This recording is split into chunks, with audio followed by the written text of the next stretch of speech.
Good day, Universus and Hero Academia fans. My name's Levi, and today it's time to usher in a brand new era of Universus, and that's with a recap of our latest Webcam regional license exam. Now, what's this new era I speak of? Well, this was no ordinary RLE. Hot off the heels of the release of our newest set, Undaunted Raid, this event officially kicked off Season 2 of competitive play this year, with a whole slew of interesting new characters, tons of useful foundations, and a mountain of powerful new attacks. This set is really looking to shape up our metagame, and shake it up it did. On the day of July 15, 2023, 237 players got out of bed and settled in at their desks for an action-packed weekend of card game fun. This massive number of players is no doubt a result of the webcam format of this event. What's better than jamming games from the comfort of your own home? Especially when the event is run by the affable folks over at Unfun Stuff and is set to ring in a whole new format. This has been one of the most anticipated events for a long time, and everyone brought their A games, both old and new, but mostly new. Taking a look at this character breakdown, we can automatically see the power of all of our new Undaunted Raid characters. The first 4 most repped characters all dropping in from the overhaul arc. Mirio, Lemillion himself, stood at the very top of it all with a massive 29 players registering him. Mirio is one of the strongest and also most straightforward characters from the new set, so it's no surprise to see him way up here. His simple but effective, unpredictable, aggressive playstyle resonates with a lot of players, on top of just being a fan favorite from the series that many have been waiting to get into the game for. Midoriya's newest form also took center stage with 14 registered. With his ability to throw his hand away for damage and recover it all back with Ares' help, his aggressive and defensive output is unparalleled. Panning over to the villains now, we saw a heap of overhauls coming in right behind him. Overhaul, much like his quirk, gets to break all the rules in our card game. Building cards from hand, playing cards from the stage, and sneaking damage in while restoring himself up all make this character a menace to fight. Nejire was one of the bigger surprises here at so many copies, but her power to just manipulate her life into extremely powerful manipulation of stats, as well as restore it all back over the turn cycles, make her very devastating in the hands of more experienced players who have truly mastered the game's mechanics heavily. Moving away from our set 5 characters, Jiro is still a massive mainstay of the metagame as one of set 1's most powerful characters, but Eraserhead is a bit of a different story. Still one of the strongest, but one who's been relatively absent from some of our recent events, largely due to his high skill cap. Set 5 has brought a lot of the Eraser players back out though, with several of the new Void cards from the set providing some massive buffs to him. Some other older mainstays like Bakugo, Nomu, and of course All Might 3, they all reared their heads, as well as even Toga, looking to try and run back a webcam win again in some true gamer fashion. Now, Fadgum was another standout set 5 character, albeit a little bit more down here, but man, with his super fun transformative playstyle and just overall being one of the most hyped fun characters from the new set, it's no surprise to see him here as well. And so, 8 long rounds of Swiss later, the emotional roller coaster that was day 1 came to a close. We saw so many cool things. From Mimics building more assets than Foundations, 50 card Yu Hojo turbo decks, and Amajikis getting mountains of momentum, there was no shortage of absurdly cool Undaunted Raid action for us to talk about all day.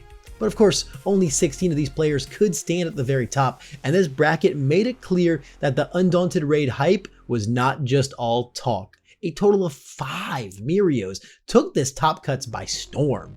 Making his mark as the most repped and the most topping character, it was more clear now than ever that he was the deck to beat this weekend. A pair of overhauls also followed him, but strangely, no Midoriya 4s and no Nejires were there to continue the Undaunted Raid hype. Instead, Kirishima 3 joined them in this set 5 troop.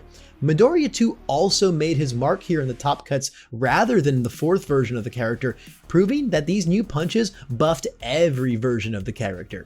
But you know who else plays those punches immaculately? Eraserhead. Triple Eraserhead really showed a resurgence for this character this weekend, 2 of those being void decks that made the fullest of use of all of these new set 5 Deku punches. Past that, we got a pair of Nomus, Jiro, and All Might 3 bringing several old reliable set 1 decks to round this list out. Now with our bracket locked in and day 2 on the horizon, our heroes and villains got a good night's sleep and prepped themselves for an insane day 2 of top cut action. Over the course of this bracket, we saw some of the highest hype highs and some of the most soul-crushing lows that we have ever seen across these matches. Now, as much as our thrilling new characters blew our minds, history is bound to repeat itself, man. With that, our finals finally arrived. The Rogue Eraserhead, piloted by history's own Jose Nerono, up against the beast itself, Nomu. No one was quite ready for this. In the hands of TC, Nomu is a character that's come a very long way, getting not only better and better every set, but slowly creeping his way throughout top cuts in some of our recent events. Looking at this simple but effective character, there's no question why. Practically doubling the damage of all your attacks with his damage increasing enhance, while also being able to constantly utilize his response to make sure your rival cannot throw very large attacks back at you, make Nomu a total beast. Now you throw in a chunky 35 health and you've got a truly monstrous character. The only thing that he lacks is cards. Being a 5-hander brings his resource game down tremendously, but that's of course where the earth symbol comes in. Our punch lineup of attacks is so good at recurring cards for us. Back alley haymaker and hardened jab both constantly add cards to both our hand and our stage. We also saw the extreme potency of the new standout 6 difficulty attacks like Muscle Mauler and Calorie Counter, letting us really put the hurt on once we use that Nomu Enhance. We witnessed many a player's fall to the 12 damage Calorie Counter strings throughout TC's tournament run. What really made TC's deck so unique though was its foundation base.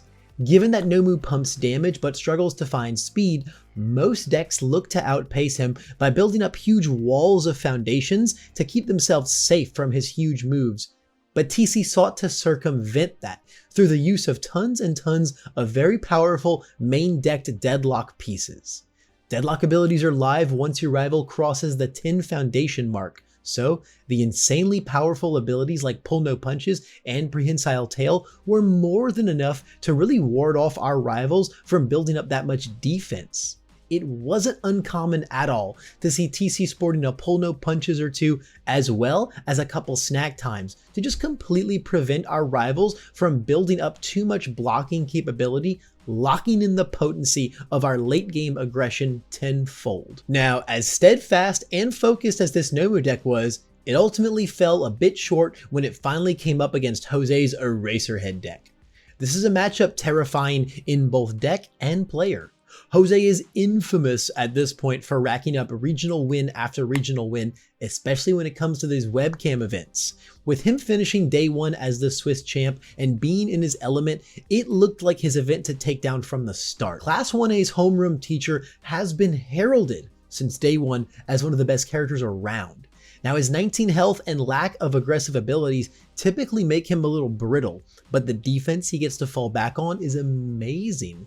Starting the game off with a handy erase card that lets us constantly reduce the speed of our rivals' attacks as well as seal off the abilities of their character is not only very thematic, but also postures him as a defensive nightmare for any decks looking to force their way through. That being said, erasing and blocking perfectly non-stop is very resource intensive, and it also requires cutthroat, perfect decision making. So the amount of player skill that he asks you to input wards many players off from him. Practice makes perfect to wall out with this guy. Of course though, that wasn't at all the game plan of Jose's deck.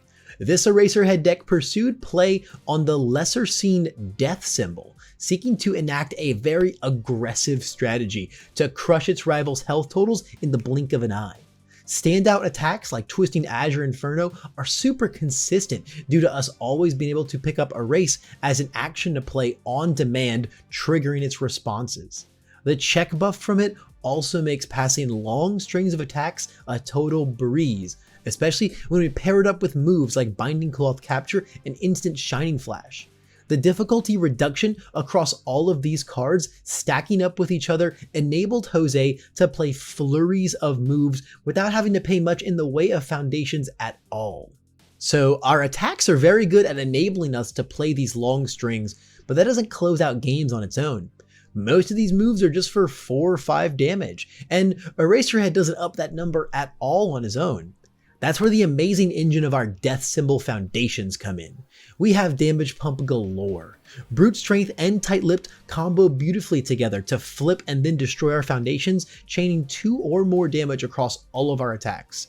Combo that with some of the deck's newest additions from set 5, cards like Red Riot's the coolest and Learning to Harden that are able to commit or flip themselves for even more damage before being destroyed by Brute Strength, and you've got this well-oiled machine of damage pump.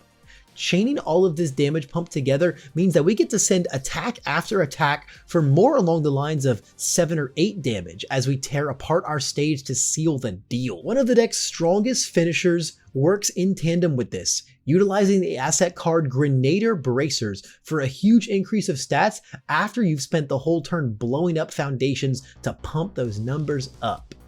And of course, the strongest part about a matchup like this is that we get to send all those big attacks while being able to turn off the response on Nomu that would otherwise reset them to 6 damage.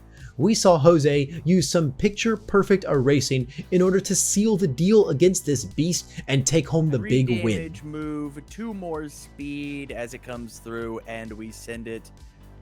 And there it is. Full send. Wow. TC is blown away. TC is blown away. His reactions to this deck is insane. Hot on the heels of his victory, we did an amazing winner's interview with Jose yet again, where he really dived deep into the history and the strategy of the deck. So make sure to catch the streams live or check out the full VOD on Twitch for content like that. And as we told Jose goodnight, that put a pin in the very first event of Season 2's competitive circuit. And if this one's anything to go off of, we are in store for a mind-blowing set of regionals this year, as we dive more and more into the new Undaunted Raid format. If you missed out on the action this time, don't worry. This season is just the very beginning. We've got our first in-person regional coming up at Gen Con on August 5th, as well as events in both Rochester and Las Vegas throughout September. There is so much of our game on the horizon, and I cannot wait to continue the journey with everyone. As always, you can catch the action live on our Twitch channel at Universe's CCG, or you can come see the action firsthand yourself on the convention floor at Gen Con very soon. Either way, I cannot wait to see you next time. Until then, keep raiding, heroes.